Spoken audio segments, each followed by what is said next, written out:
Europe wouldn't acknowledge any of those provocations because the only word you could use in Europe is unprovoked. War! Yes, war between Europe and Russia without America.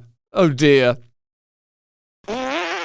Here's Scott Jennings revealing that Europe spent more money on Russian oil and gas than they sent to Ukraine collectively. So it looks like, even from that perspective, there's some complexity when it comes to the position of Europe on this conflict. Since Trump's been in office, it's looked like political and diplomatic solutions might emerge for the first time since Boris Johnson, at the behest of Biden, went to Kiev to stop Zelensky signing a peace deal with Putin. So, are we moving towards peace in spite of the vulgar or bellicose nature of the rhetoric? And indeed, are Europe even in a position to go to war against Russia economically? Does it even make sense? What is Europe's true position when it comes to that conflict? Can we rely on people like Ursula von der Leyen, or should we rely on Jeffrey Sachs, an academic and expert who's helped us to understand the true origins of this conflict and therefore be forewarned and forearmed, ironically, against escalating conflict, because who really benefits from this stuff? First of all, though, let's have a look at Scott Jennings revealing that Europe spent more money on Russian oil and gas last year than they sent to Ukraine. So whose side are they on, really? Yeah, you mentioned the Europeans. It's interesting to me. They spend more money on Russian oil and gas last year than they sent to Ukraine collectively. That's number one. Number two, it's interesting to me that Zelensky could not see on Friday the benefit of signing the minerals deal. That in and of itself is a security guarantee. When our interests become your interests, that is a security guarantee. You're never going to get Trump to sign an agreement saying, well, we'll eventually put boots on the ground. Scott, is not a security guarantee. It is, because we would have guaranteed our own interests. On top of that, most of the minerals are in territory that is being held by Russia. So the mineral deal is something that is... Are you saying that we would have entered into an economic situation and not defended it? It's near and dear to Donald Trump's heart, but it is not a security guarantee. I disagree. The president is to put... YouTube and social media Fidias invited Jeffrey Sachs to the EU, where he's a member of the European Parliament, using his social media following to get himself elected into a position of political power, becoming friends with Elon Musk along the way and exposing the machinations and machinery behind giant bureaucracies like the EU, who you can't trust and rely on. Now, it was the EU who, from a position of pomposity, claimed that they would never negotiate with Russia. It was NATO that said, oh, that Putin, he's got what's coming to him. In a sense, I'm saying it's these giant and unelected bureaucracies, although I recognise that on some level the EU has democratically elected members, although many of them are extremely unpopular, and as a conglomerate they don't seem to be working out that well, are far more out of touch than a populist nationalist leader like Donald Trump. And it's the failure of globalism, and along with it the left, that has led to the rise of populism. That's a bigger conversation. Let's focus on Jeffrey Sachs explaining to Fidias that Europe didn't even want to negotiate with Russia until Trump did it. So while they're claiming to be the adults in the room, they're actually copycats. No. Trump doesn't even recognize Europe. Why should they be at the negotiating table? Partly because Europe should have been negotiating, but it said, no, we will never negotiate until this moment. But today I heard, oh, well, we weren't invited. Well, you've been there for 3 years. Now the Europeans and Zelensky are saying, oh my God, oh my God. So we shouldn't follow what the US was doing as Europeans? This is basically what you are saying? Of course, Europe should have a foreign policy, but they thought naively they could follow Biden. And I did tell them, repeatedly, you don't let the United States blow up the pipeline that provides the energy for Europe and then sit there like a dumb idiot. We don't know who did it. Well, I can show you the president of the United States saying, if Russia invades, Nord Stream will be finished. There will be no longer a Nord Stream 2. We will bring an end to it. Is that a clue?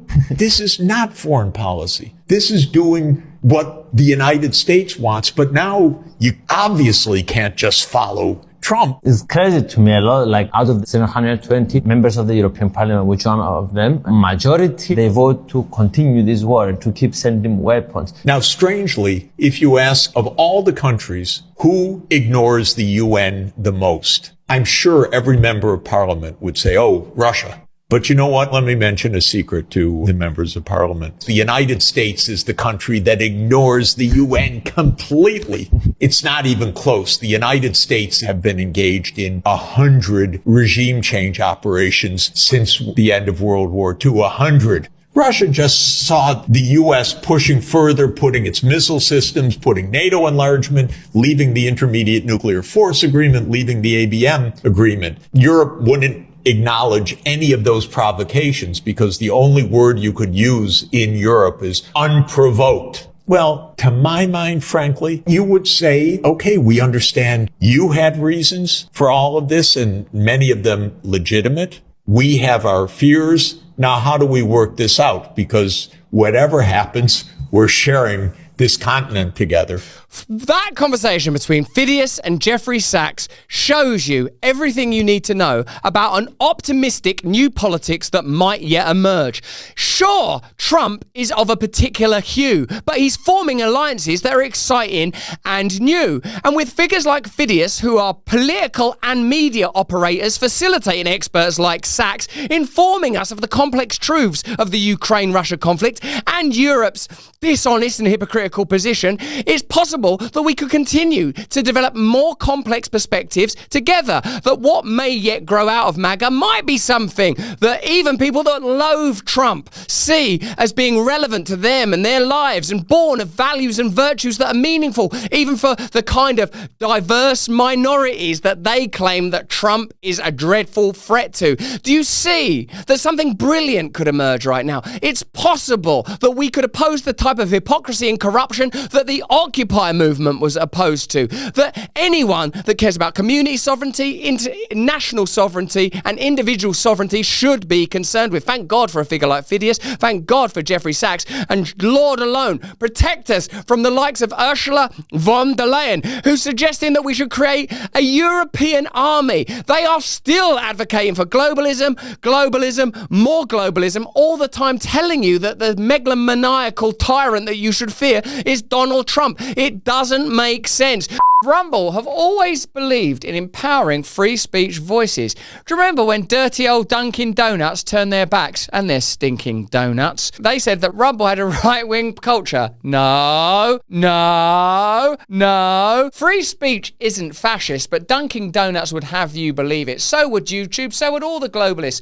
Join us on Rumble Premium. You don't only get additional good old Russell Brand Stay Free content, you get additional content from him, and him, and him, and her. Oh, there is a her. And another her. Ah, come on, we did okay. And this gay content. See, we can do it.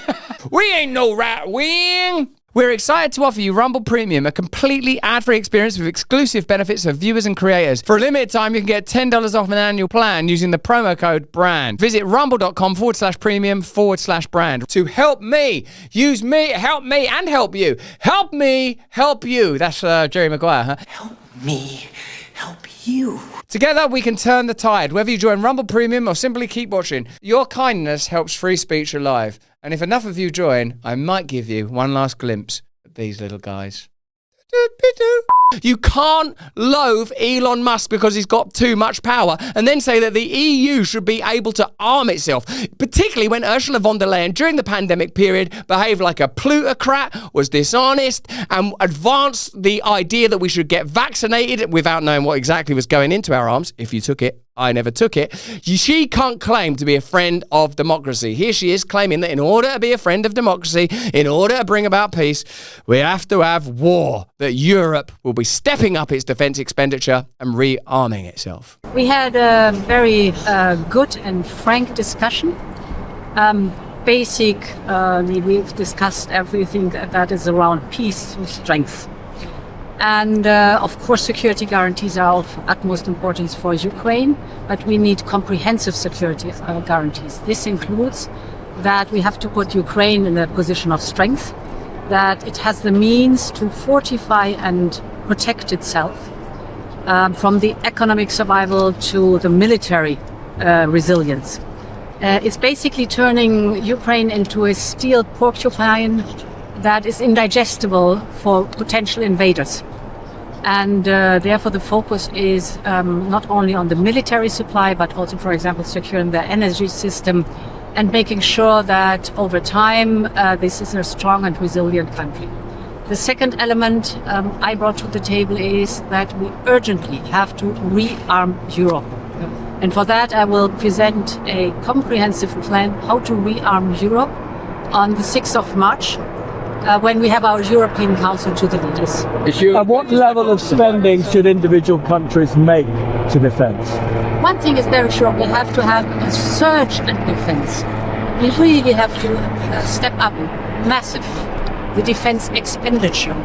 And for that, we need a clear, big plan from the European Union for the member states and, of course, for common European domains. Like, for example, advanced air shields, we need a common European approach, but also the member states need more fiscal space to do a surge in defence. Have you won the argument with European colleagues about stepping up to the plate in terms Absolutely. of money? We all have understood that after a long time of underinvestment, it is now of utmost importance to step up the defence investment for a prolonged period of time. It's for the security of the European Union, and we need, in the geostrategic environment in which we live, to prepare for the worst, and therefore stepping up the defences. What message would you like to take to America? What message would you like to give to America after today's meeting?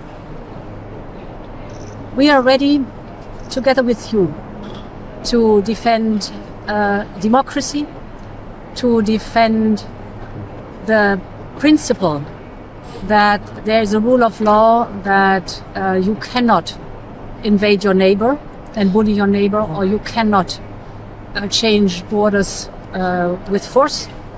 And it's in our common interest to prevent future wars, that we make very clear that these rules count, and that democracy, that together the democracies are standing up for that. The possibility is, of course, that we have the wider Europe approach. So today we had the Norwegians, the Turks. Of course, we were hosted here by the UK. Canada was also there. So the wider concept of Europe stepping up.